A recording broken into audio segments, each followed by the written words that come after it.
cult members, and welcome to Pop Culture Cult. I'm Sean. I'm Janice. Welcome to the Pop Culture Cult.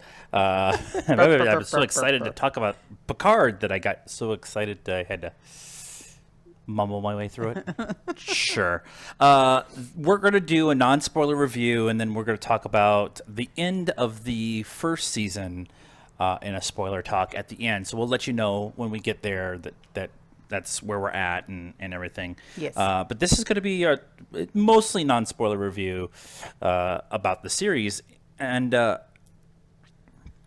we were not going to get CBS All Access. Right. Right. When it was just the Star Trek Discovery, Discovery, we were like, no. Yeah. And then Picard came out, and we're like, God damn it! And then they showed the first episode on YouTube for free, and hit us right in all of the feels, all the member berries, all the stuff. And it's interesting to say that because the series is not a Stranger Things member berry filled. I mean, there's stuff that makes sense within the story of characters being, Riker being there, and Deanna Troy, and all of and Data and stuff like that. Like, they all make sense why they're there and why we are in this story with Picard, but they weren't there just to remember these cool cast members, right, and stuff, right. And that was one of the things that Patrick Stewart talked about. One of the reasons why he wanted to do this series, because it wasn't just doing it to do a cool story, to do a story to show how cool the old show was. It's advancing Picard's story. Right. Yes. Yep. And they have been trying to get him to do this for a while. Yeah. And they finally broke him down. Gave him a story that made sense. Yeah. I think he helped writing. It's his production company. I don't know. He is an executive involved. Producer on the show, and was in the writer's room while they were fleshing everything out. Yeah.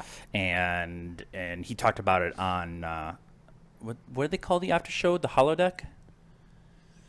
I don't. 10 Forward? I don't remember. Ready Room. The Ready Room. The Ready Room. I knew if I worked my way through it. That was hosted by Wil Wheaton, which is just as cool as having the show. It's like Talking Dead, but with Wil Wheaton, so he knows this universe as a fan, and by the way, he's also on the show. Right. It was on TNG. Yep. And he's super awkward in all the most amazing ways. Right, and, right. And we actually got to see him at Comic-Con last year, 2 years ago. I think it was 2 years ago. And we went to his panel, and he was talking about, mostly he was talking about a book that he wrote about being, I don't know if he's got some, he's got some social anxiety issues or whatever, and kind of the book is about that and everything. And so knowing what we know about him makes it even better. The series of Star Trek Picard is was not the kind of story I was expecting to be getting in this series. I expected it to be some kind of one last hurrah with Picard, and it is that. Yeah. But it's also, this is not your father's Star Trek. This whole, everything they did with Discovery, both seasons, and what they did with this season of Picard, it was Starfleet has lost its way. Yeah. And people like Picard and the other members that end up being part of his ragtag crew on this ship are all kind of like Picard with the old school view of what Starfleet should be. Right, and they all belonged to the old Starfleet. Yeah. And were kind of screwed over, except for the doctor. Alison Pill's character, Dr. Jardé, Angus Jardé? Agnes. Sorry, yeah. Agnes. Hey, there's a glare on the... There we go. Hi.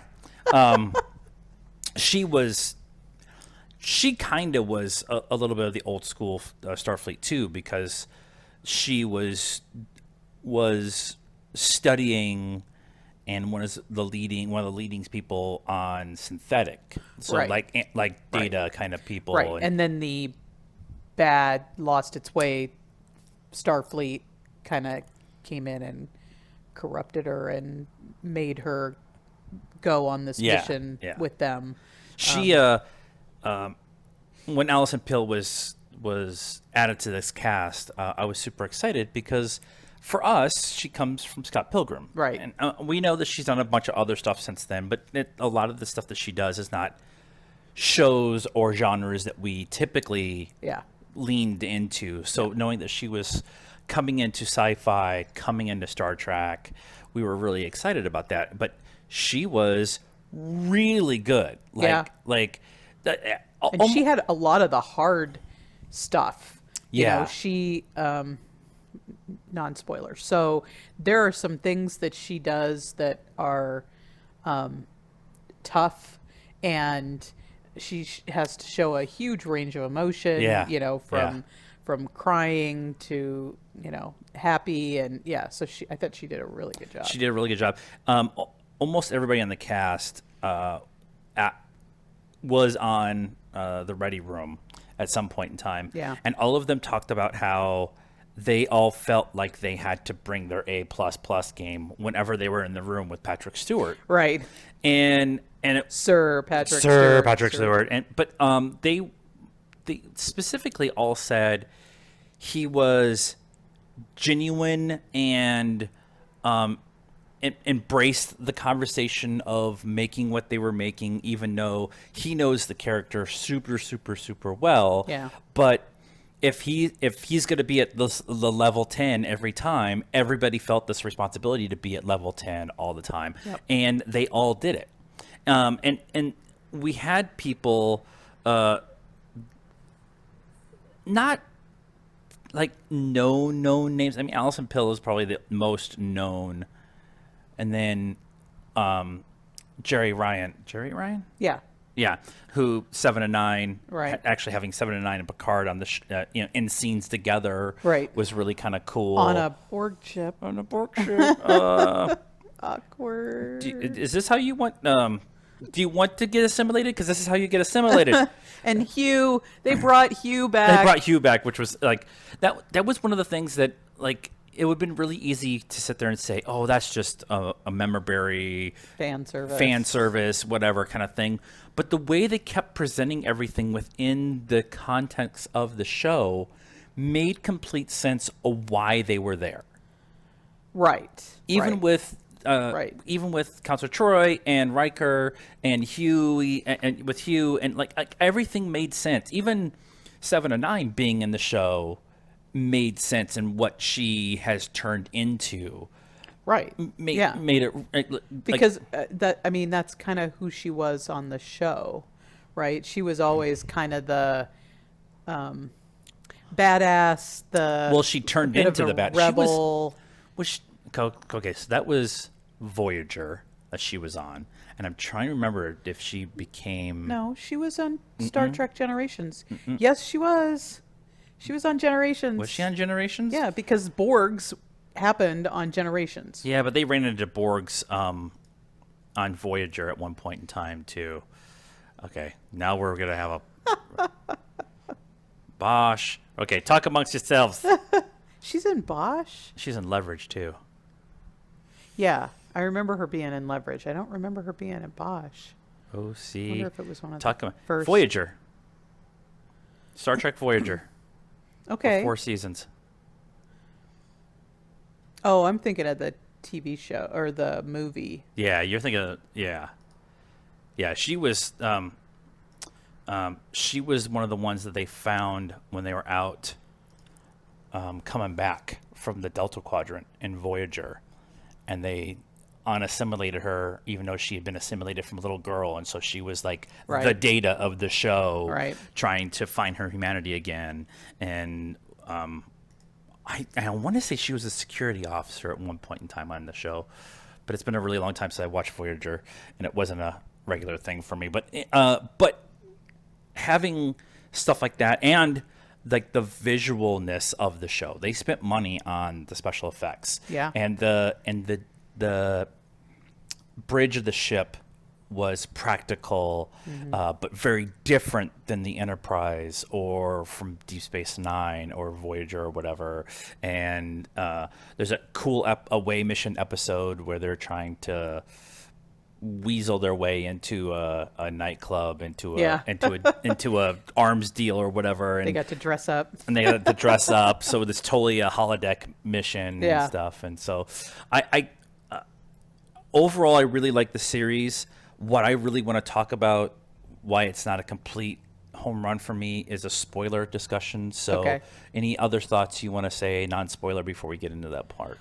Just that, I mean, I saw some people commenting that, this wasn't their Picard, or, this isn't their Star Trek or whatever. But if you, I feel that it follows with Star Trek Discovery, in that things are darker, and this isn't the Star Trek of Gene Roddenberry, where, very, very clean and everything is happy, and there's, we're trying to be peaceful, and even though there's Romulans and Klingons and stuff out there who aren't peaceful, we're trying to be peaceful. And like you said, the Starfleet has, to put it nicely, lost their way.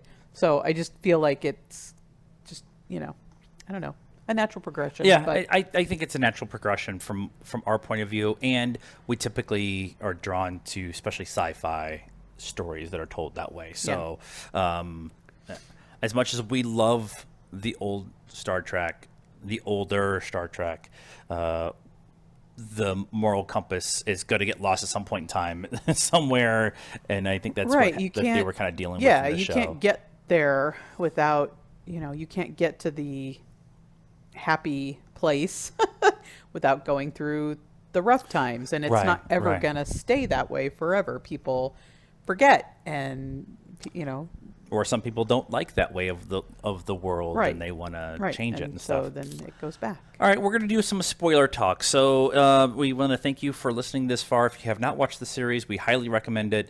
But we're going to do some spoiler talk here for a few minutes, and so you've been warned. Spoilers, spoilers, spoilers, spoilers. Are you still around? Hi. You're going to love me and a crown. Okay, the two things I want to talk about, one is a super positive and one is a super negative for me. Okay. The super positive I want to talk about first. The idea of the series overall, at least from my point of view, is acceptance and representation of groups that are different than humanity. Yes. Or just different than you. They're just different from you. And the idea that synthetics are second-class citizens and have no real rights and have no real right to have any of rights or liberties or anything like that, and they have to go on the run.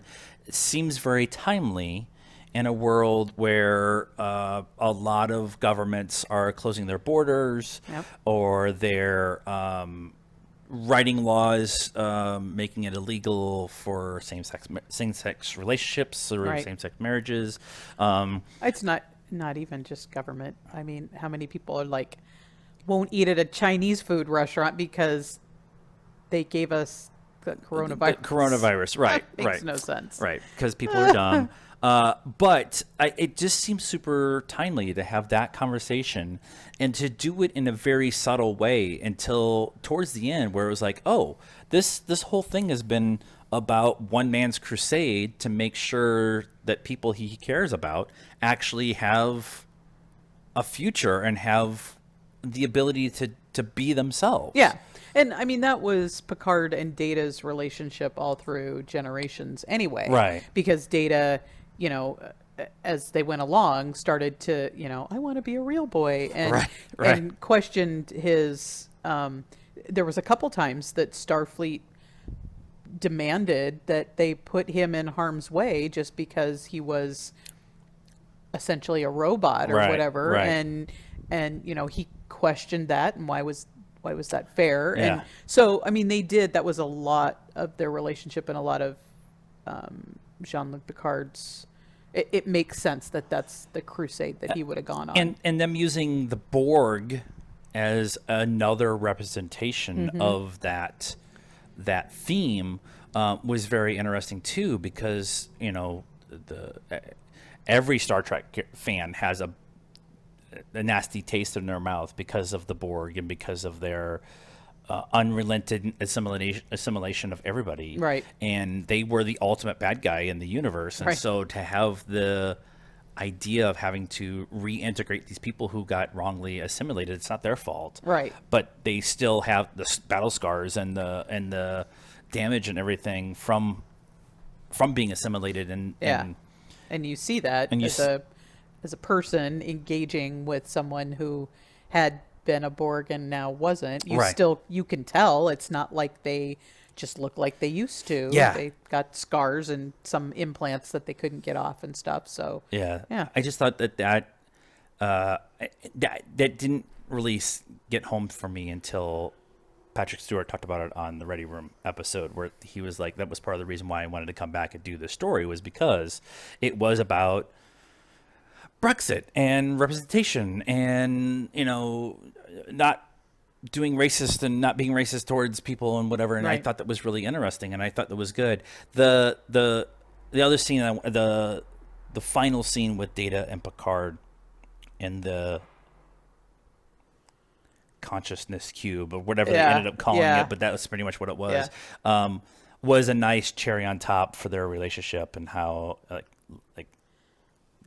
Data pretty much telling Picard to let me go, essentially. Because he was tired of just living in that Right. stasis or whatever, Right. and he just And I'm waiting. turned him I off. haven't done a deep dive into people's reactions to Picard yet, but I want to see what people say, because I think some people are going to complain about him not quite looking correct in that status. His hair was off, the uniform was off, his skin color was off. Well, it was a projection of him. It wasn't really him, and Right. so I just want to get on people who are going to complain about that a little bit. Yeah. I'm The not only looking thing I for a noticed fight. was, I mean, Brett Spiner's put on a little weight. I mean, he's not fat by any, but he's Right. It everybody's older, everybody's and so older, his yeah. face was rounder. Yeah. That was really the only thing that I kind of noticed. I noticed his hair was when he had the jet black hair, only because you got to see Brent Spiner as Sayun's son in a previous episode, so you get to see what he looks like now, and Right. kind of thing. So Right. that's beside the point. That scene is emotionally just devastating and amazing and well done and Yeah. well acted and everything like that. So the one thing I do want to complain about, though, with this show, I really love the show overall. Every week I was super excited to watch it. I would probably like to go back and rewatch the whole series again too. Their conclusion of I honestly feel, and until I'm told differently, this is what I'm going with, that they had only wanted to do one season. And then they got an idea for a second season while they were going through stuff, and CBS All Access approved it before the first season was even aired. So they were already working on the second season, and they have an idea for it and where they want to go with it. And Patrick Stewart decided to come back on. So the idea was to kill him off at the end of the season. Yeah. And that makes complete sense. It's a one-off story, totally cool. And then they're, oh, never mind, is they uploaded his consciousness into into a synth body,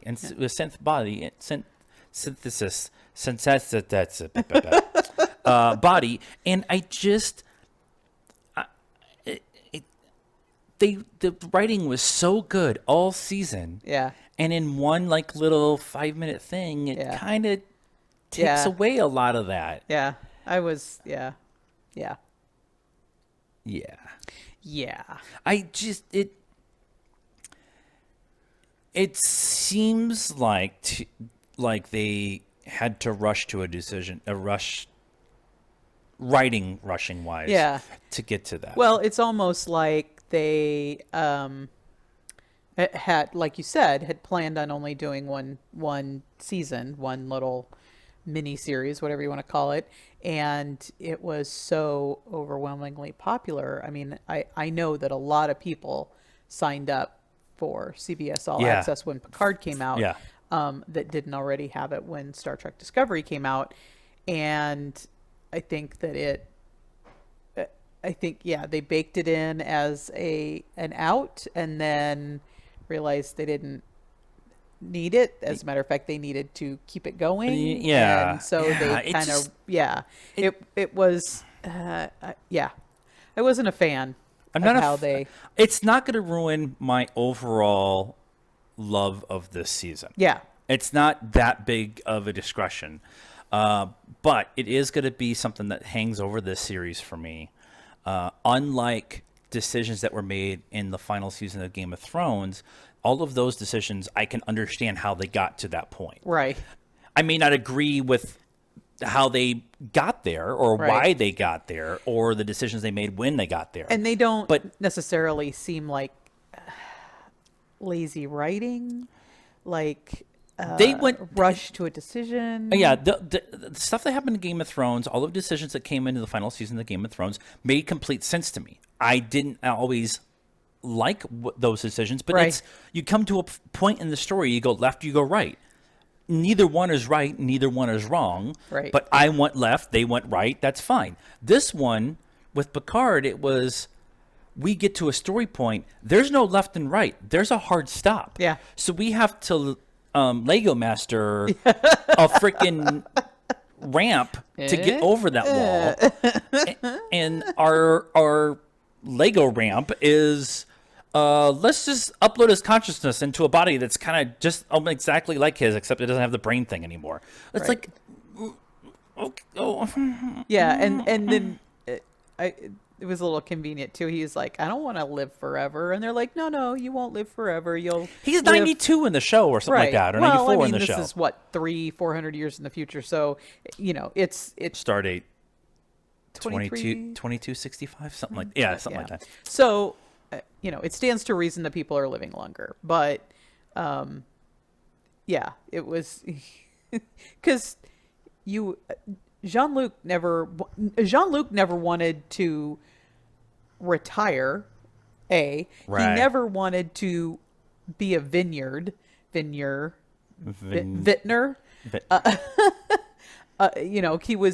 He was unhappy there. So why would he want to be in a synth body, a robot body, whatever? He definitely wouldn't want to live forever, right? And so that's they the had whole to point. That was the whole point with Data saying, their thing is the idea of knowing that life is finite gives every decision and everything you do weight to it, right? And if I know that my life is not gonna end, then what's the point? And what's the point of doing anything? And so they have this great scene with Data having that whole conversation about the finality of life, and then they turn around, they put his body in a body. Oh, by the way, it's gonna age. It's 94. It's gonna break down on you here in a few years. Right. And he's like, couple years, like no, like 20 years. Like it's like it's really frustrating to me when you nailed everything and then you get to this one little scene. Now I'm super excited about season 2, especially know that Mark Bernardin is the supervising supervisor. What is it? Supervising editor, something like that. He's like that. He's the head of the writers' room. Yeah. And so I'm super excited about that, and I know that they have a story, or they wouldn't have done this Lego ramp, right? Ending. We coined a new term tonight. Imagine that. But only us and you are gonna get it. Exactly. So #Lego ramp. and let us know what you thought about this. Anything else you want to talk about with the Picard? Overall, I liked it. I did like it. I did like some of the little quirkiness. Picard going over to try to sit down in a chair, but realizes it's the captain's chair, and he can't sit there, and goes over. And the moments of him with Riker, and then the end where Riker shows up and kind of saves the day. With the fleet, that shot with 280 Starfleet ships and him pretty much daring the Romulans to take poke at them, and there's 250 Romulan ships. Okay, I want to see that war.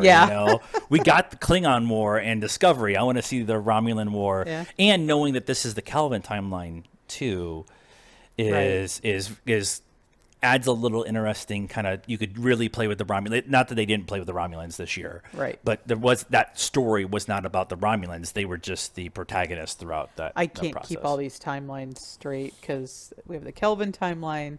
We have the, I don't know, what are we calling it? The Discovery. Well, no, the original timeline. Oh, yeah. The OG. Kelvin timeline. Then the Discovery and Michael and her team jump and go over here, so they're no longer in the timeline that is either the OG or the Kelvin. So many timelines. I didn't know the show had turned into Doctor Who. We need a flow chart. Right. Hashtag flowchart for Star Trek. Hashtag Lego ramp. Let us know what you thought of this season and our review of it in the comments down below. If you're on the podcast feed, please just subscribe to the podcast feed, share it with your friends. If you're on YouTube, hit the bell, hit the like button, hit the subscribe button, hit the bell for notifications, and then we're on all the social media stuff, Facebook, Instagram, Twitter. We are not on lockdown yet. We're all but tomorrow. Tomorrow at 5. Technically, we're supposed to be by 5, but we're going to try to keep uploading stuff as much as we can. We have been on lockdown. This is week 3. Yeah. The rest of the state is catching up. And so we've been uploading a bunch of new stuff. And so please subscribe to the channel wherever you can and share with your friends because they're just as bored of watching random shit as we are. So look, they slipped in an S word there at the end because it's the new Star Trek. This is not your father's Star Trek. So, cult members, thank you for listening. Thank you for sharing. Stay safe. Wash your hands. Only go out if you have to. And until next time, if we don't see you, which we better not, good afternoon, good evening, and good night.